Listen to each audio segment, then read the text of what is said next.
Hello everyone, welcome to 4G Adda. Theme 3 का theme 3 that deals with modern Indian history उसका हम पढ़ने वाले हैं theme 14 that is understanding partition. Understanding partition. Last वाली theme जो हमने पढ़ी थी महात्मा गांधी के बारे में पढ़ी थी सारी, ठीक है। महात्मा गांधी जी का जो फेज था साउथ अफ्रीका से इंडिया में आने का टिल 1947 तक, वो चीजें हम लोगों ने पढ़ी। अभी हम जब पार्टीशन हो गया 1947 में, उसके बाद क्या कुछ चीजें रही वो हम लोग पढ़ेंगे। That is understanding partition, politics and experiences. कुछ भी मेमोरीज जो थी वो सारी चीजें, लोगों की जो ऑर्डिनरी पीपल हैं उनका क्या कहना है इस बारे में, गवर्नमेंट क्या चीजें बोलती है, ये सब चीजें हम लोग देखेंगे। We know that the joy of our country's independence from colonial rule in 1947 was tarnished by the violence and brutality of partition. ठीक है, हम लोगों को एक था उस टाइम पर कि हम लोग बहुत खुश थे। There was a moment of joy कि कॉलोनियल रूल से छुटकारा मिल गया। बट जो इंडिपेंडेंस है वो अपने साथ कुछ वायलेंस ऐसी चीजें लेके आया, एक कुछ ऐसी ब्रूटल चीजें आई जब टू नेशन बने, आपस में सेपरेट हुए, ये डिवीजन हुआ। वो एक बहुत ही जॉय के साथ एक बहुत ही सैड फीलिंग थी साथ में। तो partition of British India into the sovereign states of India and Pakistan led to many sudden developments, बहुत सारी डेवलपमेंट्स हुई साथ में। thousands of lives were snuffed off, many others changed dramatically। लोगों को अपना जो जो उनका काफी टाइम से वो लोग रह रहे हैं वो जगह उनको छोड़कर जानी पड़ी। मूवेबल इमूवेबल प्रॉपर्टी लोगों को छोड़कर जानी पड़ी, अपने सिर्फ जान बचाकर लोग इधर उधर भाग रहे थे। बहुत सारे रिफ्यूजी कैंप्स लगाए गए, बहुत सारे चिल्ड्रंस जो है वो वहां अपने परिवार से बिछड़ गए। तो बहुत सारी चीजों का उन लोगों ने सामना किया ड्यूरिंग पार्टीशन, ठीक है। तो ये सारी चीजें, इनका रिकॉर्ड्स मिल जाता है। हिस्ट्री डिपार्टमेंट की कोई लाइब्रेरी है उनमें आपको ये चीजें मिल जाएंगी, यूनिवर्सिटी है उनमें आपके जो बहुत सारी डॉक्यूमेंट्रीज कुछ लिखा हुआ उनमें मिल जाएगा। ऑर्डिनरी पीपल से अगर आप बात करेंगे तो उनका जितना भी उनको याद है वो चीजें वो बता सकते हैं, वो सारी चीजें वो बता देंगे, ठीक है। तो बहुत सारी different different type of storage जो थी वो सर्कुलेशन में थी ड्यूरिंग द पार्टीशन, ड्यूरिंग 1947। कुछ स्टोरीज में इसमें आपके बुक में एग्जाम्पल दिया गया है, एग्जाम पॉइंट ऑफ व्यू से ज्यादा इम्पोर्टेंट नहीं है, बट एक बार अगर डिस्कस करें तो कोई मुस्लिम्स को बुरा बता रहा है, कोई बता रहा है कि इंडियन जो है वो बुरे हैं, हिंदूज बुरे हैं, कोई पाकिस्तान वालों को बुरा बता रहे। तो बहुत सारे लोग जो हैं वो आपस में ये सारी चीजें चल रही हैं। Over more than 10 million people uprooted from their homelands, और उनको फोर्सफुली माइग्रेट भी उनको करना पड़ा है उस जगह से, राइट। कोई भी अपनी जगह नहीं छोड़कर जाना पसंद करता, बट उन लोगों को वो सारी चीजें करनी पड़ी ड्यू टू द पार्टीशन। कोई क्लर्क है वो अपनी स्टोरी बताता है कि he was working as a clerk at the Pakistan High Commission and he had been asked by a Lahori friend to deliver a रुक्का। रुक्का क्या होता है? It is a kind of short handwritten note। कोई message भेजता है, कोई उसमें कुछ लिखकर भेजता है, तो वो होता है रुक्का। To his neighbor who now resided at Paharganj इन दिल्ली। अब लोगों को क्या हुआ कि मतलब जो पहले कहीं ऑफिस में काम कर रहे थे इंडिया में, अब उनको छोड़कर वहां से पाकिस्तान जाना पड़ा। अब उनके कोई रिलेटिव्स अगर वहां रहते हैं तो उनको कोई इंफॉर्मेशन उनको भेजनी है, तो वहां जो लोग रह गए अगर उनसे थोड़ा बहुत कांटेक्ट हो पाता है तो उनको वो यूज करते हैं कि भाई ये जो हमारा मैसेज है उन तक पहुंचा दो। तो ये सारी चीजें हुई। अराउंड आपके 15 million had to move across. और ये बहुत ज्यादा एक हेस्टली प्रोसेस था, बहुत जल्दबाजी में ये सारी चीजें हुई। Even the boundaries between the two new states were not officially known until 2 days after formal independence. Formal independence के 2 दिन बाद तक भी उन लोगों को बाउंड्रीज नहीं पता था। वो उन लोगों को नहीं पता था कि ये जहाँ खड़े हैं ये पाकिस्तान वाला एरिया है या फिर आपका इंडिया वाला। दे वर रेंडर्ड होमलेस, बहुत उन लोगों को उनके पास घर ही नहीं था। having suddenly lost all their immovable property, most of their movable immovable जो भी assets थे उनको छोड़ना पड़ा, फ्रेंड्स रिलेटिव्स को उनको छोड़ना पड़ा, स्ट्रिप्ट ऑफ देयर लोकल और रिलीजन, जो रीजनल कल्चर है वो भी लोगों को बदलना पड़ा, ये सारी चीजें। अब अगर आप अपने दादा दादी से बात करेंगे तो वो इस चीज को बोलते थे मारा मारी चली थी। पता नहीं आप लोगों ने अपने ग्रैंडफादर वगैरह से बात करी है इस रिलेटेड या नहीं करी, बट कभी करके देखना, वो इस चीज को बोलेंगे रोला रप्पा हुआ था, हुल्लर टाइप का हुआ था। Huller is a kind of disturbance, ठीक है, मारा मारी यानी उसमें किलिंग्स हुई थी। जब ये पार्टीशन हुआ तो लोग आपस में जाने लगे तो बहुत सारी ये चीजें हुई, ठीक है। तो उनसे एक बार कभी स्टोरी सुनना। तो 15 मिलियन, 15 एम ये लिखा हुआ है, that is M stand for million. 15 million move across boundaries between two states and officially demarcation नहीं हुआ था until 2 days after formal independence. लोगों को जो हाथ लगा, जो वो फिजिकली कैरी कर सकते थे, ठीक है, वो उन्होंने अपने साथ वो लेके गए। अब इसमें लिखा हुआ फॉर मेन स्पेस 382-83, मतलब थोड़ा सा आपकी जो ये ये सीएससी के रिगार्डिंग लिखा हुआ है, सीएपीएफ वालों के लिए नहीं है ये चीजें, तो आपके पेपर 1 में वो चीजें काम नहीं आएंगी। कुछ ऐसे पॉइंट्स हैं जो आप सीएपीएफ के पेपर 2 में इंक्लूड कर सकते हो, जैसे कुछ कम्युनलिज्म के बारे में हो गया, रीजनलिज्म के बारे में हो गया, तो वो हम पेपर 2 में कभी किसी दिन डिस्कस कर लेंगे, ठीक है। अभी क्या चीज था कि इंडिया हेटर्स इन पाकिस्तान और पाकिस्तान हेटर्स इन इंडिया भी थे, ठीक है। और ये किस चीज के प्रोडक्ट थे? This both are products of partition. Partition हुआ तभी तो डिमार्केट हुआ कि भाई ये पाकिस्तान में जाएगा, ये इंडिया में रहेगा, अदरवाइज वो लोग तो एक दूसरे के साथ ही रहते थे, ठीक है।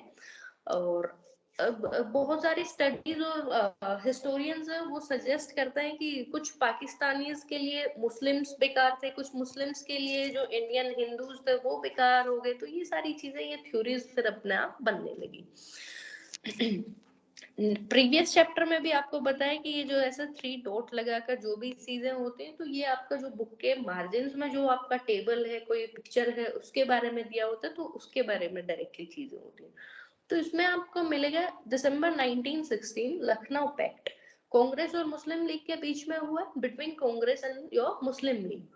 Muslim League that was basically controlled by the UP-based Young Party, whereby the Congress accepted separate electorates. The pact provided a joint political platform for the moderate, radical और Muslim leagues, ठीक है।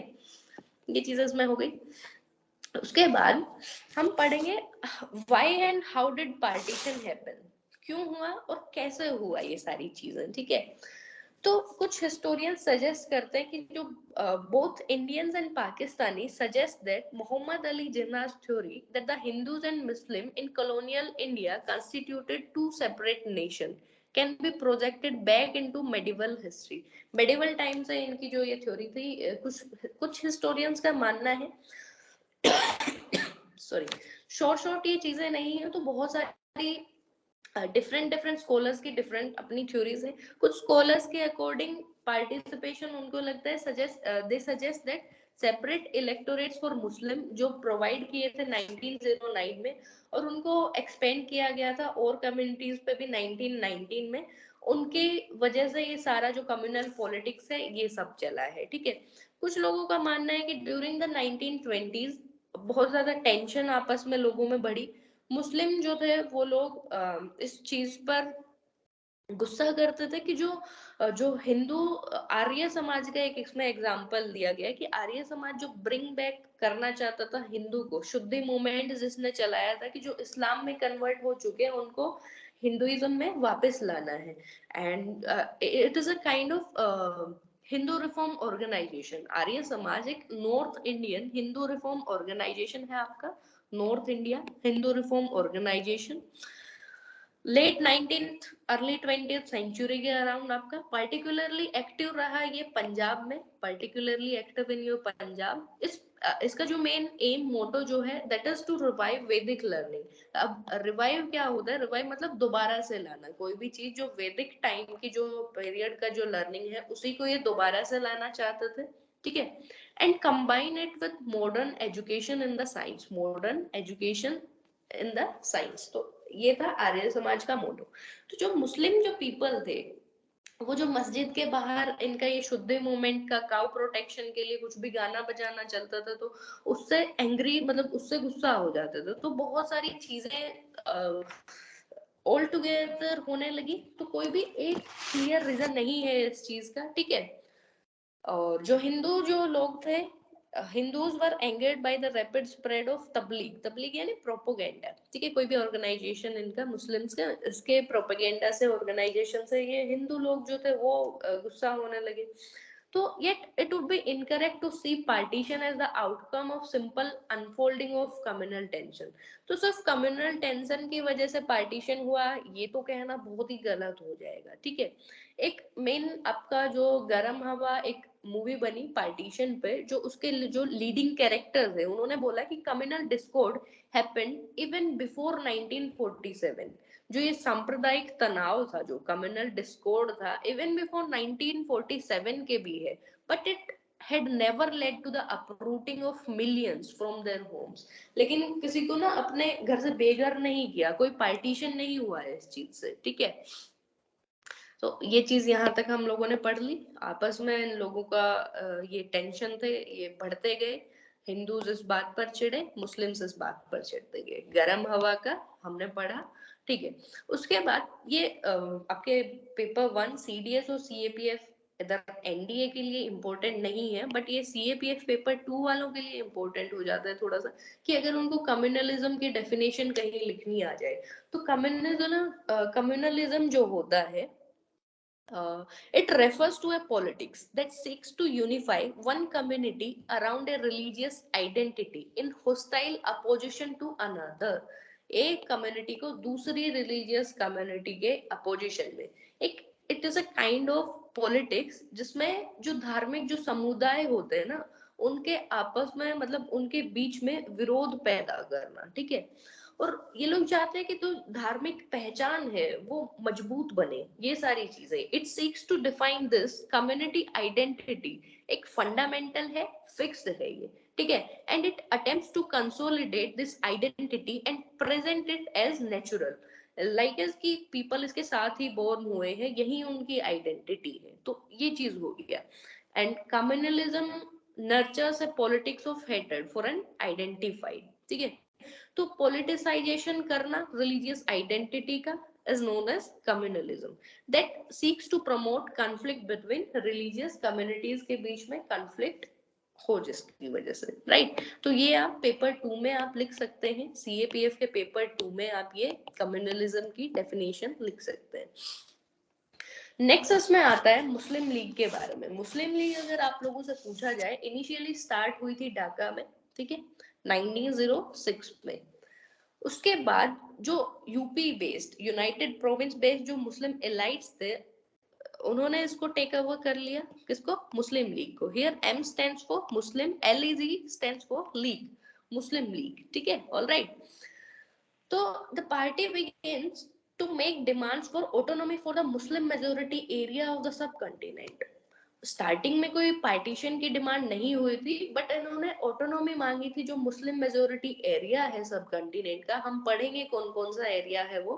वहां इन लोगों ने डिमांड की थी कि यहाँ मुस्लिम्स को ऑटोनॉमी मिले, ठीक है। एंड 1940s में आपका पाकिस्तान वाला डिमांड आ गया था, ऑलराइट।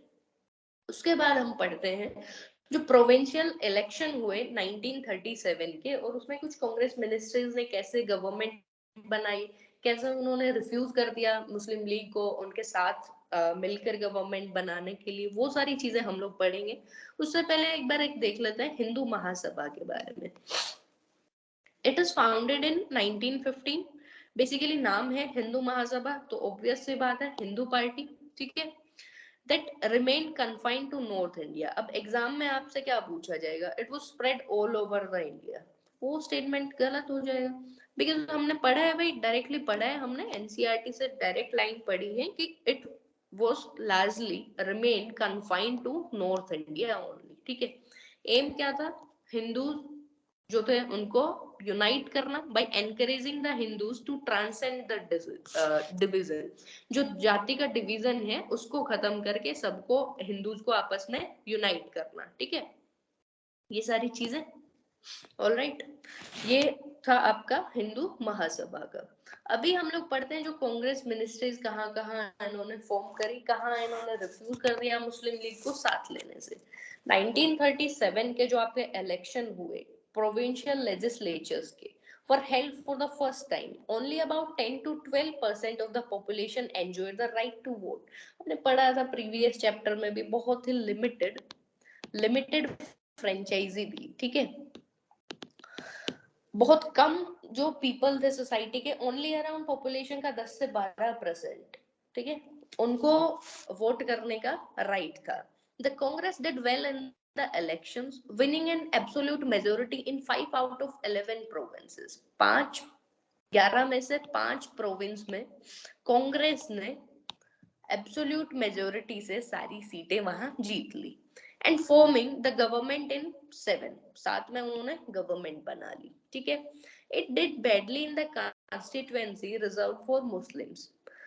लेकिन जो कांग्रेस है, जो रिजर्व कॉन्स्टिट्यूएंसी थी मुस्लिम्स वाली, उसमें बेटर परफॉर्म नहीं कर पाई। चलो नहीं कर पाई तो मुस्लिम लीग का स्टैंड देख लेते हैं। मुस्लिम लीग जो स्पेशली इसी चीज के लिए थी, उसने भी कुछ खास इसमें परफॉर्म नहीं किया, बट हम बोलेंगे कि Muslim League also played poorly, polling only 4.4% of the total Muslim votes cast in this election। जितने भी मुस्लिम वोट्स कास्ट हुए थे, मुस्लिम से वोट डाले थे, उनका सिर्फ और सिर्फ 4.4% मुस्लिम लीग को मिला। तो ये कोई मेजोरिटी चीज नहीं है, ये बहुत ज्यादा, बहुत कम चीज है, ठीक है। तो ओनली 4.4% इनको मिला। League failed to win a single seat, एक सीट भी नहीं आई नॉर्थ वेस्ट फ्रंटियर प्रोविंस में, and could capture only 2 out of 84 reserved constituency in Punjab. दो जो रिजर्व कॉन्स्टिट्युएंसी थी आउट ऑफ 84, सिर्फ उतना ही मिला पंजाब में, and 3 out of 33 in Sindh. ये बात की हम लोगों ने Muslim league, ML, that is ML stand for Muslim league. Alright, okay. In the United Province, the Muslim League wanted to form a joint government. अब United Province में मुस्लिम league ने क्या चाहा कि जॉइंट गवर्नमेंट बन जाए उनकी कांग्रेस के साथ मिलकर। लेकिन कांग्रेस वालों ने क्या किया, वहां Congress had won an absolute majority, सो उन्होंने बोला नहीं, हम ठुकराते हैं, हम नहीं मानते, हम रिजेक्ट करते हैं आपके ऑफर को, ठीक है। तो कुछ स्कॉलर्स का मानना है कि ये जो रिजेक्शन किया कांग्रेस ने, ये भी एक तरह का, मतलब लीग ने इसको माना कि दैट इफ ये उनको साइड लाइन करने की बातें हैं सारी, इसलिए ये चीजें जो पार्टीशन वाली थी, एब्सोल्यूट मेजोरिटी, ऑटोनॉमी वाली चीजें थी, वो लोगों ने फिर डिमांड करना शुरू कर दी। The league assumed that only a Muslim party could represent Muslim interest। तो उन्होंने मानना शुरू कर दिया कि भाई जो कांग्रेस है प्रेडोमिनेंटली हिंदूज है, इसमें एलाइट पीपल है, तो जो मुस्लिम पीपल है उनके इंटरेस्ट को तो मुस्लिम पार्टी ही आगे ले जा सकती है। But Jinnah's insistence that the league be recognised as the sole spokesman of Muslim could convince few at a time. Though popular in United Province, Bombay, Madras, social support for the league was still fairly weak in 3 of the provinces, जिसमें से पाकिस्तान बनना था 10 साल बाद। जो कौन कौन सी थी, बंगाल, ठीक है, नॉर्थ वेस्ट फ्रंटियर प्रोविंस और आपका पंजाब। इवन जो सिंध की अगर बात करें, वहां भी ये लोग गवर्नमेंट नहीं बना पाए थे, ठीक है। ये सारी चीजें इसमें डिस्कस है यहाँ। ऑलराइट, इसमें कोई शॉर्ट फॉर्म ऐसी नहीं है जो आपको समझ नहीं आएगी। हाँ, ओके। तो नेक्स्ट हम पढ़ते हैं। ये सारी चीजें हुई तो रिफ्ट जो था इन लोगों के बीच में वो और बढ़ता गया। In the United provinces the party has rejected the Muslim league proposal for a coalition. बात किया हमने ऊपर की भाई उन्होंने मना कर दिया।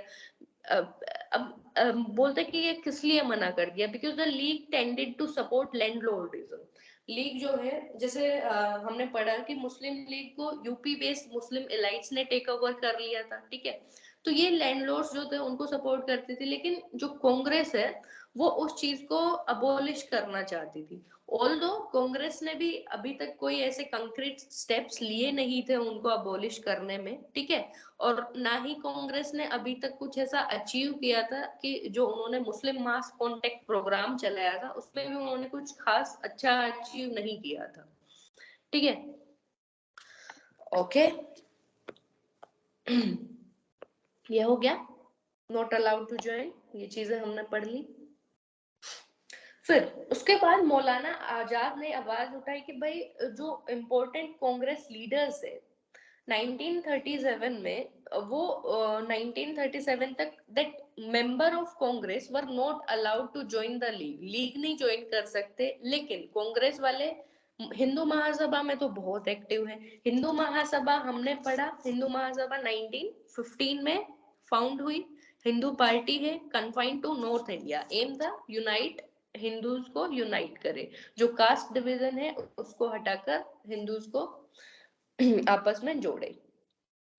तो उसके बाद क्या हुआ, जब इन्होंने बोला कि भाई मुस्लिम वो लीग को नहीं ज्वाइन कर सकते, बट ये क्या बात हुई कि वो हिंदू महासभा में और इनमें एक्टिव हैं, at least in the central province तो एक्टिव थे, सेंट्रल प्रोविंस जो आज का प्रेजेंट डे मध्य प्रदेश को कवर करता है।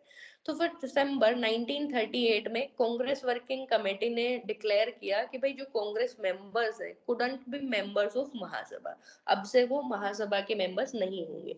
और ये टाइम वो टाइम था, this was also the period when Hindu Mahasabha and the राष्ट्रीय स्वयंसेवक संघ, तो आरएसएस जो है और हिंदू महासभा ये बहुत ज्यादा पॉपुलर और उसकी स्ट्रेंथ बढ़ती जा रही थी, ठीक है। तो जो आरएसएस है इसने अपने नागपुर का आरएसएस जो है नागपुर के बेस से इन्होंने क्या किया, वहां से अपना जो बेस है यूनाइटेड प्रोविंस से और पंजाब तक इन्होंने उसको पहुंचा दिया, नागपुर बेस से यूनाइटेड प्रोविंस और पंजाब में पहुंचा दिया। अराउंड 1 लाख आपके ट्रेन जो कैड लोग थे वो इसमें वर्क कर रहे थे, डिफरेंट डिफरेंट कैडर्स थे, आइडियोलॉजी इनकी थी हिंदू नेशनलिज्म की, और क्या चाहते थे कि इंडिया जो है वो that is land of Hindus हो, ठीक है, हिंदू नेशनलिज्म की। तो ये बात की हमने आरएसएस के बारे में, ये सारी आइडियोलॉजीज हो गई इनकी। उसके बाद आता है, ये एग्जाम पॉइंट ऑफ व्यू से इम्पोर्टेंट नहीं है, इसमें बताया गया कॉन्फेडरेशन क्या होता है, इसमें बेसिकली इतना ही है कि union of Fairlie autonomous and sovereign states को ही आपका कॉन्फेडरेशन बोल दिया जाता है। ऐसी स्टेटमेंट आपको नहीं मिलेगी देखने को, ठीक है, और अगर मिलता भी है तो आराम से कर लोगे इसको, तो ये तो कोई इशू नहीं है। उसके बाद जो अभी तक पाकिस्तान की एक सेपरेट उसकी डिमांड नहीं हुई थी, पाकिस्तान आपका नाम नहीं आया था, बट अभी जब आगे आएगा तो उस चीज के लिए हम लोग पढ़ लेते हैं पाकिस्तान के बारे में। द नेम पाकिस्तान, और जो ये नाम था पाकिस्तान, या फिर इसको बोला जाए, ये जो इस पे लिखा है पाक और ये डैश करके स्थान, ठीक है, इसका मतलब था पंजाब, अफगान, कश्मीर, सिंध, बलूचिस्तान, ठीक है, Punjab, Afghan, Kashmir, Sindh and Baluchistan was coined by a Punjabi Muslim student at Cambridge, that is Chaudhry Rahmat Ali in 1933, ठीक है। 1933 में desired a separate national status for the new entity. No one took रहमत अली seriously, ठीक है, किसी ने रहमत अली को उस टाइम सीरियसली नहीं लिया। बट ये जो टर्म है ये कॉइन किसने करी अगर पूछा जाए तो पंजाबी मुस्लिम student at Cambridge Chaudhary Rahmat Ali, Punjab, Afghanistan, Kashmir, Sindh, Baluchistan, ठीक है। फिर उसके बाद पाकिस्तान का रेजोल्यूशन कब आया, the Pakistan demand was formalise gradually, धीरे धीरे ये चीजें आई, सडनली तो नहीं था ये चीज। On 23rd March 1940, the League moved a resolution demanding a measure of autonomy for the Muslim majority province, ठीक है। बट जो ये रेजोल्यूशन था इसमें पार्टीशन या पाकिस्तान का कोई जिक्र नहीं था। इनफैक्ट सिकंदर हयात खान जो पंजाब के गवर्नर भी रहे, लीडर हैं यूनियनिस्ट पार्टी के, ठीक है, हाँ यहाँ से ये हो गया आपका सिकंदर हयात खान, लीडर यूनियनिस्ट पार्टी के, पंजाब के गवर्नर भी रहे हैं ये। इन्होंने बोला who had drafted the resolution declared in a Punjab assembly speech 1 मार्च 1941 में, ठीक है, that he was opposed to a Pakistan that would mean Muslim Raj here and Hindu Raj elsewhere, ठीक है, कि वहां मुस्लिम राज हो, दूसरे एरिया में हिंदू राज हो, तो वो खुद ही उस चीज को अपोज करते। The origin of the Pakistan demand have also been traced back. अब अगर बात करें कि जो ये पाकिस्तान की डिमांड का ओरिजिन एक और कहां से ट्रेस कर सकते हैं, तो मोहम्मद इकबाल, जिन्होंने लिखा सारे जहां से अच्छा हिंदुस्तान हमारा। In his presidential address to the Muslim League in 1930, the poet spoke for need for a northwest Indian Muslim state. लेकिन, however, Iqbal was not visualizing the emergence of new country. उन्होंने भी न्यू कंट्री के बारे में नहीं बोला था वहां, बट किसके बारे में बात हुई थी? But about a reorganisation of Muslim majority areas in the North West India into autonomous unit, ठीक है, इंडियन फेडरेशन में ही रहे, लेकिन उनको थोड़ा सा वो चीजों की इंडिपेंडेंस, ऑटोनॉमी मिल जाए उस रीजन में जहां मुस्लिम मेजोरिटी में थे। ये डिमांड हुई थी। उन्होंने भी जो पाकिस्तान सेपरेट एक कंट्री बनाने की डिमांड नहीं करी थी। नेक्स्ट आता है इसमें आपका पाकिस्तान का, हम लोगों ने रेजोल्यूशन पढ़ा, आरएसएस के बारे में पढ़ा, उसके बाद आता है उसके बाद पार्टीशन कैसे हुआ वो चीजें हम लोग पढ़ेंगे इसमें। We have seen that League itself was vague about its demand in 1940। 1940 तक तो लीग को ही नहीं पता था कि हम लोगों को ये चीजें चाहिए नहीं चाहिए, वो सब मुस्लिम मेजोरिटी एरिया के ऑटोनॉमी के बारे में ही बार बार डिस्कशन कर रहे थे। उसके बाद क्या हुआ, जब नेगोशिएशन शुरू हुए इन 1945, जब ब्रिटिश ने एग्री किया to create an entirely Indian central executive council. Indian central executive council के लिए बोला गया, ठीक है, एंटायरली इंडियंस होंगे उसमें, एक्सेप्ट वाइसरॉय और commander in chief of arm forces को छोड़कर, बिकॉज ये एक फर्स्ट स्टेप था टुवर्ड्स फुल इंडिपेंडेंस का। लेकिन जो discussion about the transfer of power broke down. क्यों ब्रोक डाउन हुआ ये बार बार? हर एक चीजें हमने प्रीवियस चैप्टर में भी पढ़ा। ये वाइसरॉय हो गया, ये कमांडर इन चीफ हो गया आपका। ये ट्रांसफर डिसीजन जो था ड्यू टू जिन्नास डिमांड। अब जिन्ना ने क्या डिमांड रख दी? मोहम्मद अली जिन्ना ने डिमांड रख दी that League had an absolute right to choose all the Muslim members of Executive Council and that there should be a count of communal veto in the council। अब इन्होंने demand रख दी कि Muslim members का चुनाव करने का जो right है वो मुस्लिम लीग के अलावा किसी और को नहीं होना चाहिए, एक्सेप्ट मुस्लिम लीग कोई उनको नहीं चुन सकता, ठीक है। उनका कहना था कि मान लो जो मुस्लिम मेंबर है किसी डिसीजन के अपोजिशन में है, तो उसे पास करने के लिए, उसे पारित करने के लिए एटलीस्ट 2/3 जो मेंबर है उनकी ही सहमति होगी अगर मुस्लिम लीग ने किसी चीज के अपोजिशन में कुछ बोल दिया तो, ठीक है, और उसको फिर तुम्हें लाना है तो 2/3 मेजोरिटी चाहिए वहां, ठीक है।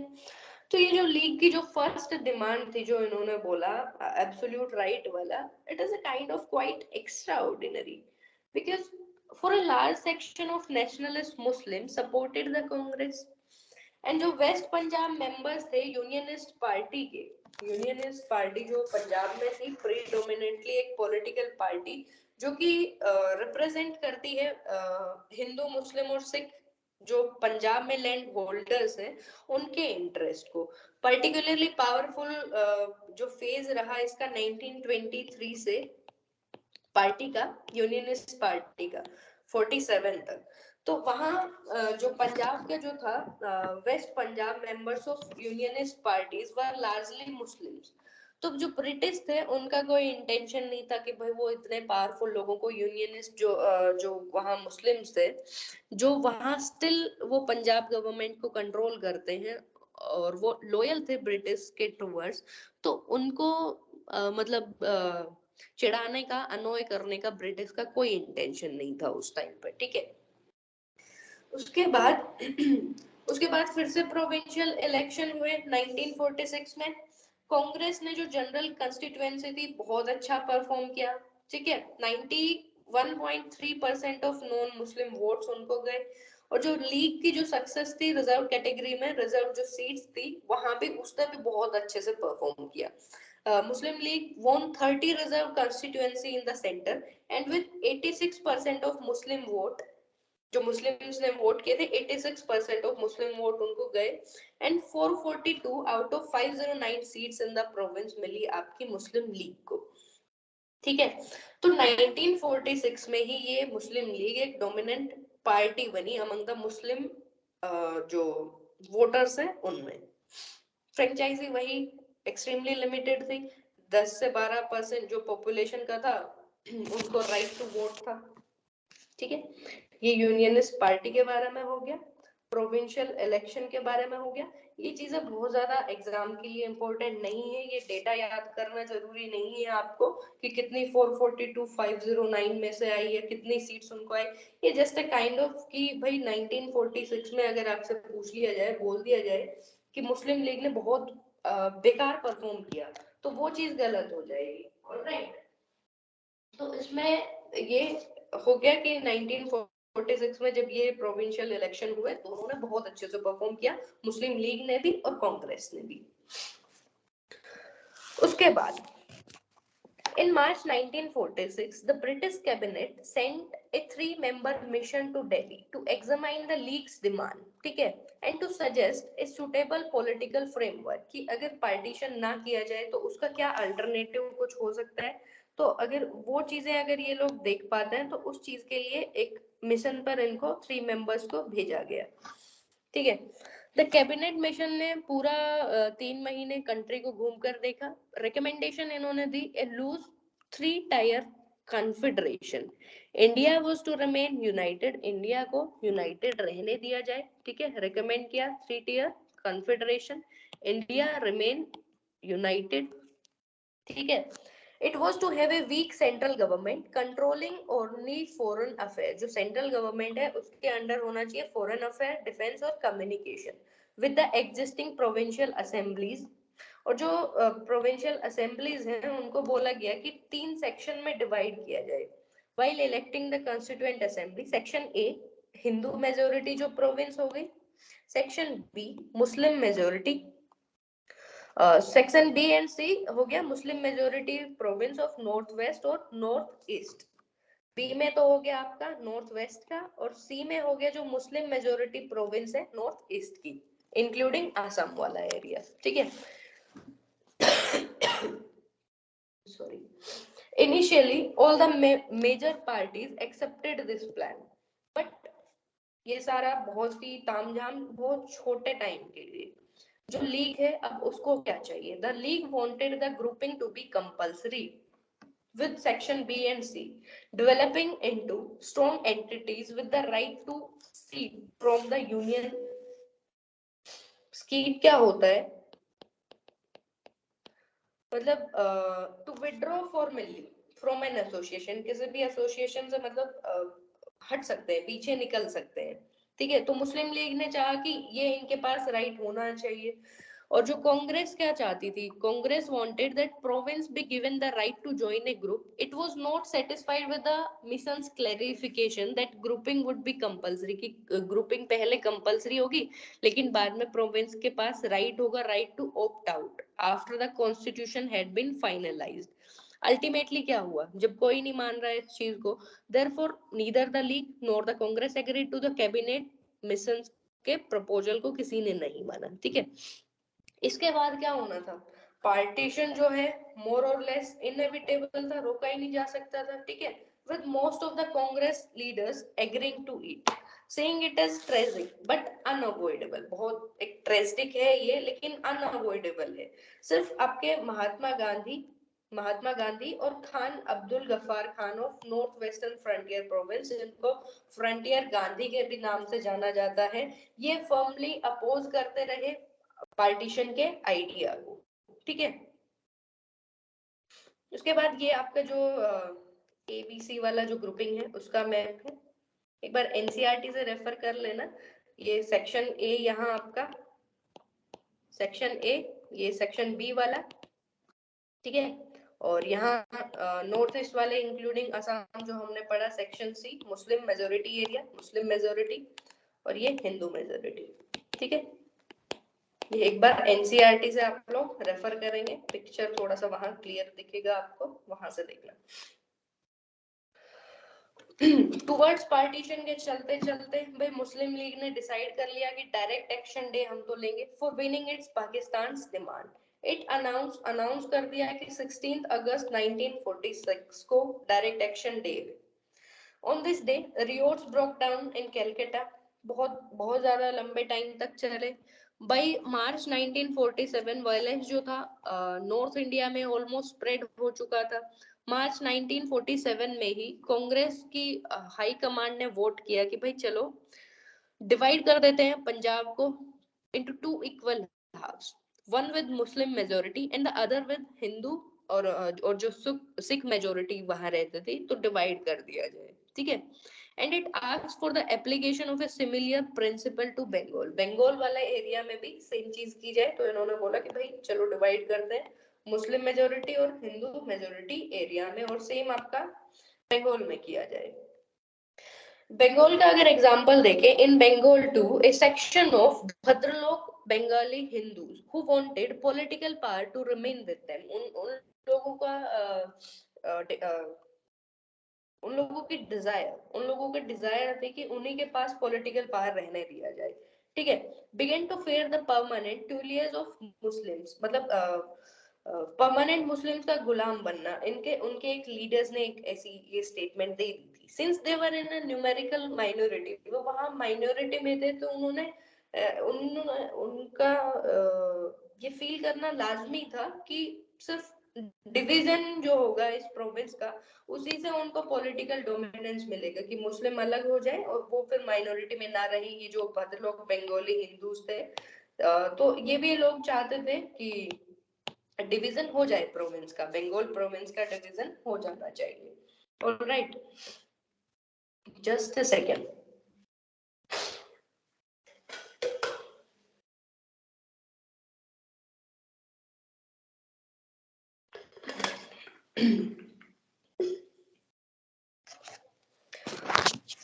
Sorry for the interruption guys. चलो, उसके बाद क्या हुआ, इतना सब कुछ क्योस चला हुआ है, बहुत सारे जगह बंद है, रिवोल्ट्स हो रहे हैं, ठीक है। Law and order proper follow नहीं कर रहा कोई भी, आपस में मारकाट चली हुई है, ये सब bloodbath continued for about a year. March 1947 से आगे तक, एक साल तक कंटिन्यू ये चीजें चलती रही, ठीक है। जो गवर्नमेंट के इंस्टीट्यूशन है, गवर्नेंस है, एक तरह से पूरा स्टैंड स्टिल पर आ गई सारी चीजें, सारी लॉज रूल्स कोई नहीं फॉलो करता, ठीक है। पुलिस भी फेल हो गई ये सब कुछ चीजें रोकने में। Complete breakdown of authority in the city.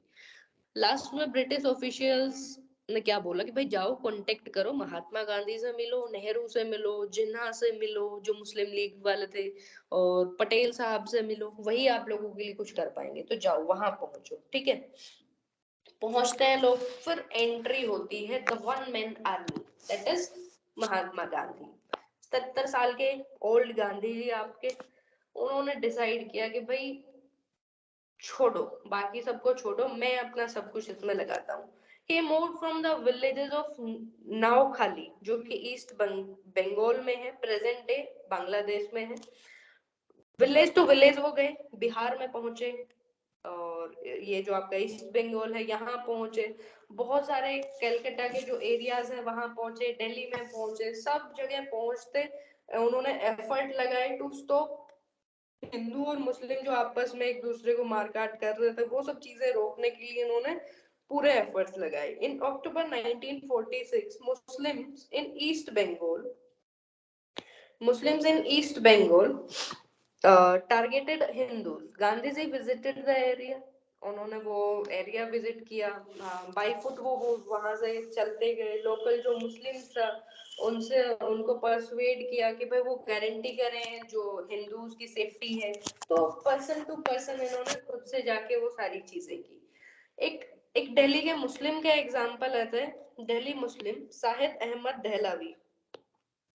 इनको ओवर क्राउडेड कैंप में, पुराना किला में जो रिफ्यूजी कैंप लगा हुआ था, बहुत ज्यादा वहां लोग आए हुए थे, वहां जाकर रहना पड़ा। ठीक है, तो ये अपनी जो मेमोरी उसमें मतलब मेमोयर में बताते हैं कि how Muslim said to one another, कि जब महात्मा गांधी आए तो मुस्लिम्स ने एक दूसरे को बोला कि हाँ भाई अब दिल्ली अब बचेगा, Delhi will now be saved. ठीक है, ऑन 28 नवंबर 1947 गुरु नानक के बर्थडे पर जब गांधी जी सिक्स की मीटिंग सिखगंज गुरुद्वारा में वहां अटेंड करने पहुंचे, तो उन्होंने नोटिस किया कि जो वहां दिल्ली में वो जो सीट्स थी उनमें कोई भी मुस्लिम नहीं प्रेजेंट था। ठीक है, तो गांधी जी ने वहां जाके बोला what could be more shameful for us, इससे ज्यादा शर्मनाक हम लोगों के लिए क्या होगा कि जो चांदनी चौक वाला जो हार्ट है दिल्ली का, यही मुस्लिम्स नहीं प्रेजेंट है। ठीक है, उन्होंने फास्ट करना शुरू किया और उनके साथ बहुत सारे जो माइग्रेंट जो पीपल थे उन लोगों ने फास्ट करना शुरू किया। ये सारी चीजें ये जो ड्रामा था, वायलेंस था पूरा, इन सबको खत्म करने के लिए। ठीक है, and fast was electric. Maulana Azad ने बोला बहुत शक्ति थी उस फास्ट में, बहुत अच्छे से वो चीजें हो पाई फिर एंड लास्ट में। बट फाइनली ये जो सारा ड्रामा जो केओस थी ये सब एंड हुआ ओनली ऑन गांधी जीज मार्टरडम। ठीक है, जो हमने पढ़ा था नथुराम गोडसे ने उनका हत्या कर दी थी, वो वाली चीज। ठीक है, इस दौरान बहुत सारी चीजें हुई, लोगों को माइग्रेट करना पड़ा। 30,000 women were recovered, overall 22,000 Muslim women in India and 8,000 Hindu and Sikh women in Pakistan।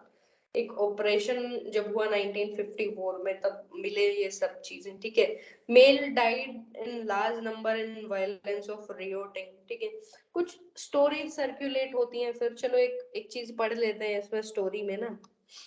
ये हो गया, ये डेटा आपको याद नहीं करना है उन सब चीजों का। ठीक है, एक स्टोरी पढ़ते हैं, नोट्स में नहीं लिखा वो, बट मैंने चैप्टर जब देखा तो मैंने उसमें स्टोरी वो देखी थी, तो उसका पढ़ते हैं एक बार। प्रकाश टंडन ने लिखी थी। प्रकाश लिख लेना अगर आपको नोट्स में लिखनी है तो, अपना एड ऑन करना है ना तो। प्रकाश टंडन ने लिखी in his autobiographical social history of colonial Punjab, जिसको नाम दिया है इन्होंने पंजाबी सेंचुरी। पंजाबी सेंचुरी प्रकाश टंडन ने लिखी। ठीक है, याद रहेगा वैसे, कोई बात नहीं।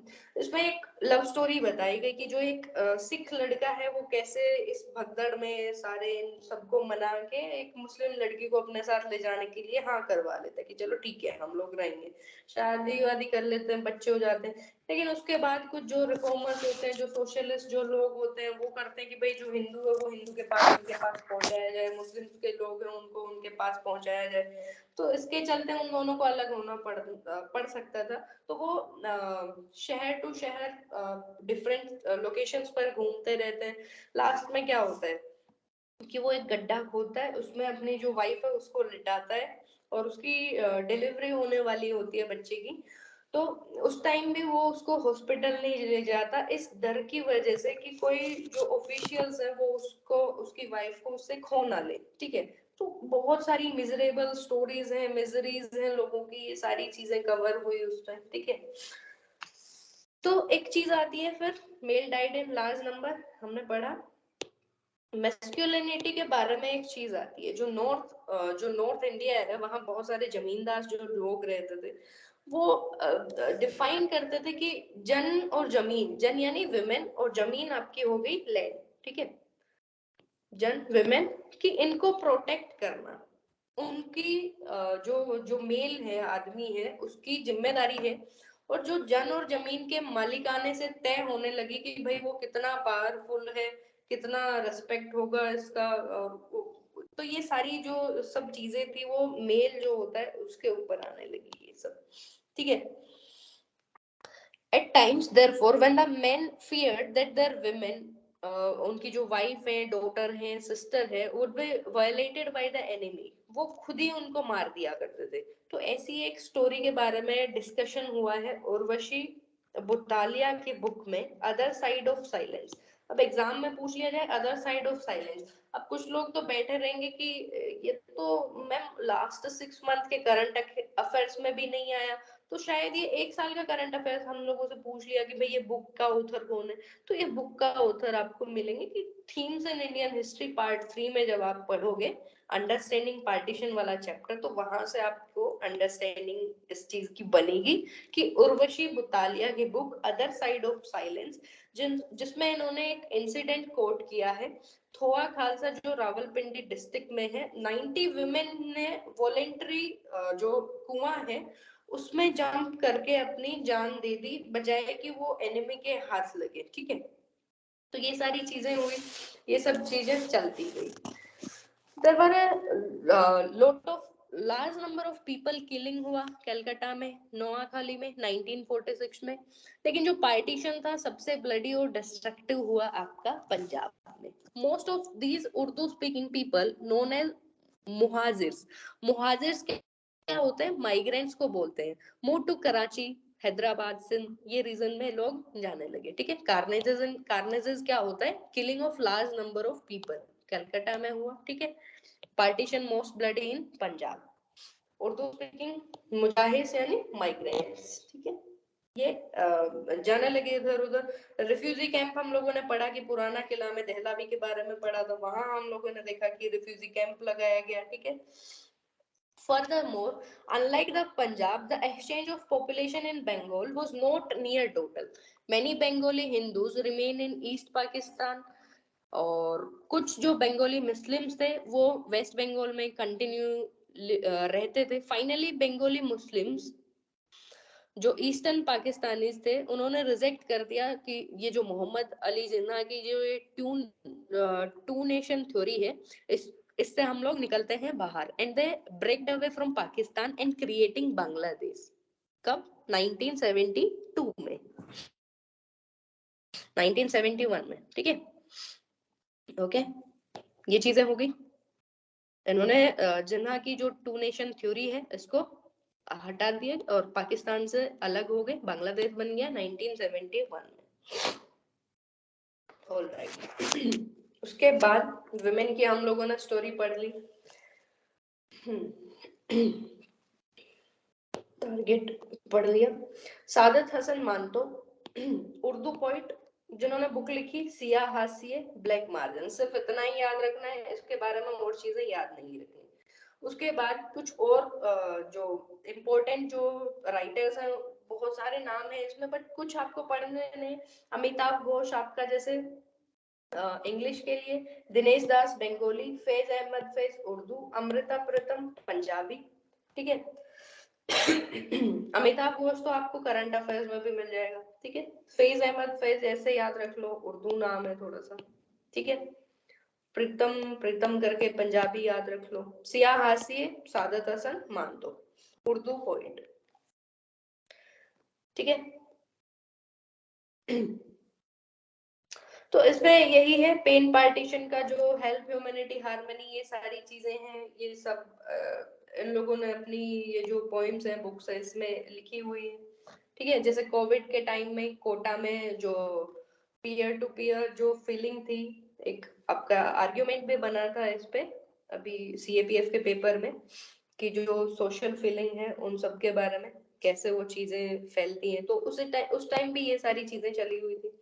फिर एक आपका एग्जांपल आता है हेल्प ह्यूमैनिटी हार्मनी में। टीबी डॉक्टर है, एक सिख टीबी डॉक्टर है, ट्यूबरकुलोसिस के डॉक्टर, धर्मपुर में जो कि प्रेजेंट डे हिमाचल प्रदेश में है, वहां उनकी पोस्टिंग थी। उनका नाम है कुशदेवा सिंह। ठीक है,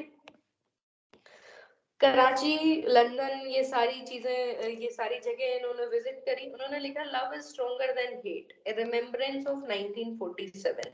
तो किसने लिखा? कुशदेवा सिंह, जो कि टीबी डॉक्टर थे। ठीक है, रिफ्यूजी कैंप्स थे बहुत सब जगह, वहां ये लोग जाके अपनी सर्विस प्रोवाइड करते थे। ये सारी चीजें हो गई। उसके बाद ओके यहाँ यहाँ ये चैप्टर खत्म हो जाता है। ये बेसिकली इसकी टाइमलाइन है सारी। उसके बाद अगर देखें तो ये जितनी भी सारी चीजें थी, ये अगर हम बात करें कि जो अभी तक हमने ये हिस्ट्री पढ़ी पार्टीशन की, कहाँ से कंस्ट्रक्ट कर पाए हम इन चीजों को, तो ओरल नैरेटिव्स थे, डायरीज हुई, फैमिली की हिस्ट्री हुई, या फिर किसी का खुद का अकाउंट लिखा हुआ, या फिर ऑर्डिनरी पीपल से हम लोग ओरली ये चीजें सुनते हैं उसके बाद।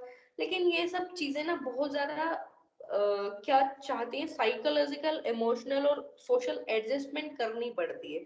मान लो if a women is raped, तो अगर वो उस किसी को जो स्ट्रेंजर है उसको अपनी कहानी बताने में वो बहुत हिचकिचाएगी, राइट, तो वो बताएगी नहीं वो सब चीजें।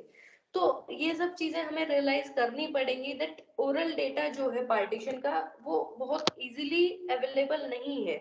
दूसरा फैक्टर ये हो सकता है कि लोग बताना नहीं पसंद करेंगे कि उनके साथ क्या कुछ चीजें हुई है।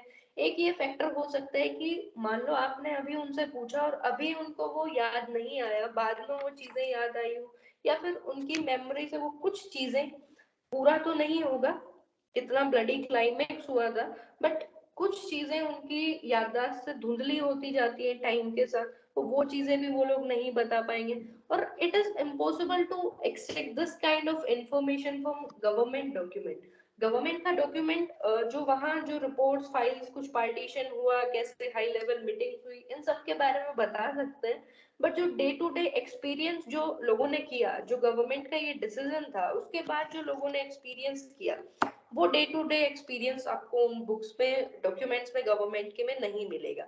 Yet many historians still remain skeptical of oral history, because जो oral history होती है ना, उसमें क्रोनोलॉजी करेक्टनेस का मेजर कितना है कितना नहीं, ये चीजें नहीं डिफाइन हो पाती, तो कुछ लोग इसको अवॉइड करते हैं। ठीक है, तो ये सारी चीजें आपकी जो ये पार्टीशन के बारे में लिखने में ये सारी चीजें जो डिफिकल्टीज आती हैं वो सब हम लोगों ने डिस्कस किया। उसके बाद ये एक आपको चैप्टर के लास्ट में, हर एक चैप्टर में इसमें टाइमलाइंस मिलेंगी, जो एनसीईआरटी जो आपकी थीम्स होती हैं उसमें टाइमलाइंस मिलती हैं आपको ना, तो वो एक बार देख लो। एग्जैक्टली इनको याद नहीं करना होता है, ये हम पढ़ चुके चैप्टर में, बट एक ओवरऑल टाइमलाइन के लिए इन्होंने दिया हुआ है। 1930 में जो मोहम्मद इकबाल है, उन्होंने बोला कि जो north West Indian Muslim state है उसको एक ऑटोनोमस रीजन बनाया जाए। ठीक है, उसके बाद हमने पढ़ा था कि पाकिस्तान का क्या फुल फॉर्म है, ये जो टर्म है किसने कॉइन करी है, चौधरी रहमत अली ने, ठीक है, पाकिस्तान वाली। फिर कांग्रेस मिनिस्ट्रीज ने कैसे प्रोविंसेस में गवर्नमेंट बनाई, ठीक है, मुस्लिम लीग ने क्या रेजोल्यूशन लिया, ये सारी चीजें। फिर से दोबारा से प्रोविंस का इलेक्शन हुआ 1946 में, वो चीजें। तो ये सारी चीजें हम ऊपर पढ़ चुके हैं, बट एक बार फिर से ये क्रोनोलॉजी एक बार बता देते हैं इसमें टाइमलाइन में ना। ठीक है, फिर मुस्लिम लीग ने कैसे डायरेक्ट एक्शन डे स्टार्ट करने का, मतलब लेने का सोचा, जब कलकत्ता में रिवोल्ट्स हुए, नावखोले में रिवोल्ट्स हुए, फिर महात्मा गांधी ने उन सबको बंद करने के लिए कैसे वो आगे आए। ठीक है, फिर लास्ट में फाइनली कैसे पाकिस्तान बन गया, इंडिया को इंडिपेंडेंस मिल गई और कम्युनल हार्मनी रिस्टोर हुई, ये सारी चीजें इसमें लिखी हुई हैं। ऑलराइट, ये सब चीजें हम लोग ऊपर डिस्कस कर चुके, तो एक बार ये टाइमलाइन भी देख लेना। और यही आपका चैप्टर होता है and, 5th chapter complete. Next video में हम लोग देखने वाले हैं chapter 6, that is framing of constitution. ठीक है, आई होप अंडरस्टैंडिंग पार्टीशन सबको समझ आया होगा। अभी बहुत अच्छे से हम लोगों ने पढ़ लिया, एनसीईआरटी की भी जरूरत नहीं पढ़ने वाली, बट फिर भी just for the sake of reading habit develop करने के लिए, सीएपीएफ के लिए, तो आप लोगों को एनसीईआरटी एक बार पढ़ लेना चाहिए। जैसे इसमें मैप वाला पोर्शन, मैप का फोटो ब्लर था, तो वो चीज आपको वहां से क्लियर हो जाएगी। तो पहले एनसीईआरटी पढ़ो, उसके बाद वीडियो रेफर करो, देन उसके बाद हम लोग और चीजें पढ़ेंगे। ऑलराइट, चलो फिर वीडियो को एंड करते हैं।